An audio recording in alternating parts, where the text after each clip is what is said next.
Chapitre 35. 4 vies en avertissement. Personne ne bougea tout de suite.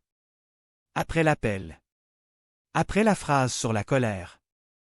Après cette certitude glaciale que le narrateur était déjà en avance, même ici, même maintenant. Le silence dans l'entrepôt devint plus lourd que n'importe quelle arme. On n'entendait plus que la respiration du haut gradé. Courte. Saccadée. Animale. Ces hommes attendaient l'ordre, les yeux durs, les mâchoires serrées. Ils voulaient agir. Ils voulaient frapper. Ils voulaient croire qu'ils pouvaient encore imposer quelque chose au monde. Mais ce n'était plus une équipe. C'était une meute. Et Yvon sentit la vérité avec une clarté presque douloureuse. Le vrai danger, ce n'était plus l'opération illégale. Le vrai danger, c'était ce moment précis. Le moment où une institution cesse d'être une institution et devient une bande. Parce qu'à partir de là, le narrateur n'a plus rien à forcer.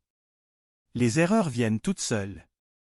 Poutine restait devant Yvon, parfaitement immobile, le corps tendu mais contrôlé. Pas agressif. Pas affolé. Juste prêt. Comme un garde silencieux devant quelque chose de vital. Et c'est là que ça arriva. Pas ici. Pas contre eux. Ailleurs. Tout de suite. Le téléphone du haut gradé vibra. Un son sec. Minuscule. Mais tout le monde le sentit. Il baissa les yeux vers l'écran comme si son corps refusait d'obéir. Ce n'était pas le narrateur. C'était un appel entrant. Quelqu'un de son entourage. Il décrocha. Et son visage changea instantanément. Pas lentement.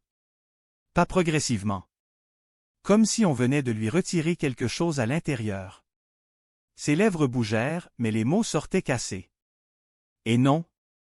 Non. Et répète. Roux. Un deuxième appel entra. Puis un troisième. Puis un quatrième. 4 vibrations presque simultanées. 4 impacts. 4 coups de marteau invisibles. Il ne savait même plus lequel entendre. Yvon sentit son estomac tomber. Parce qu'il comprenait déjà.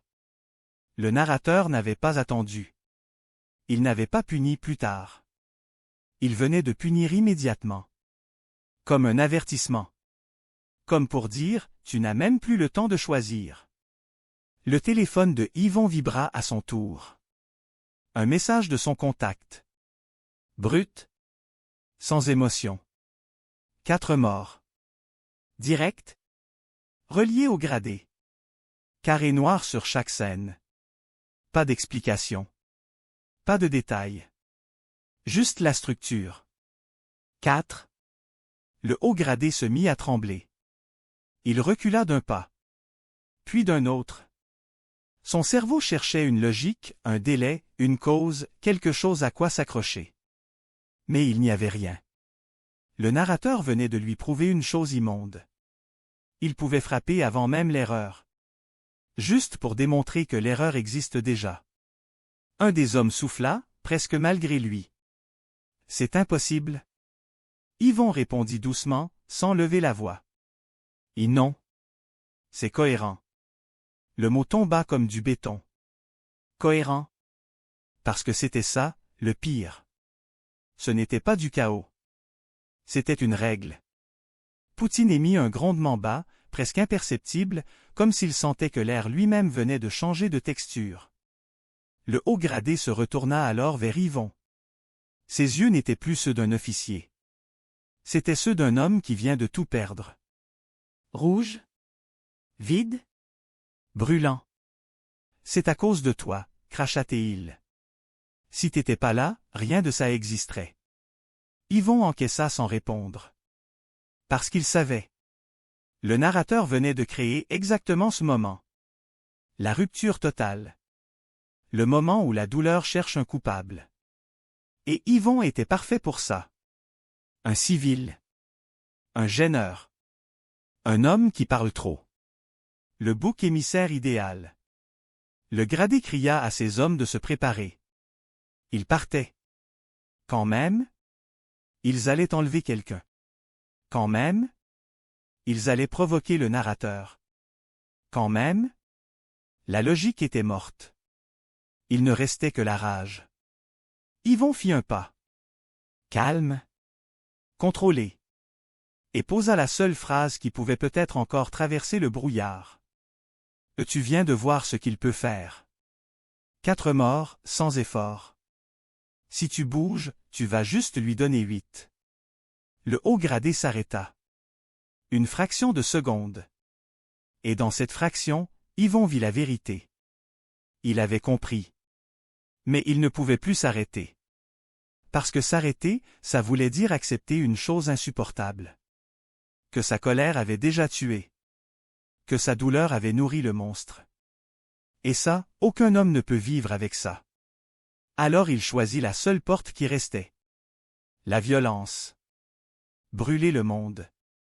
Quitte à brûler avec. Poutine se colla à la jambe de Yvon. Pas pour attaquer. Pour rester ensemble. Pour rester vivant. Et Yvon comprit que l'histoire venait encore de changer.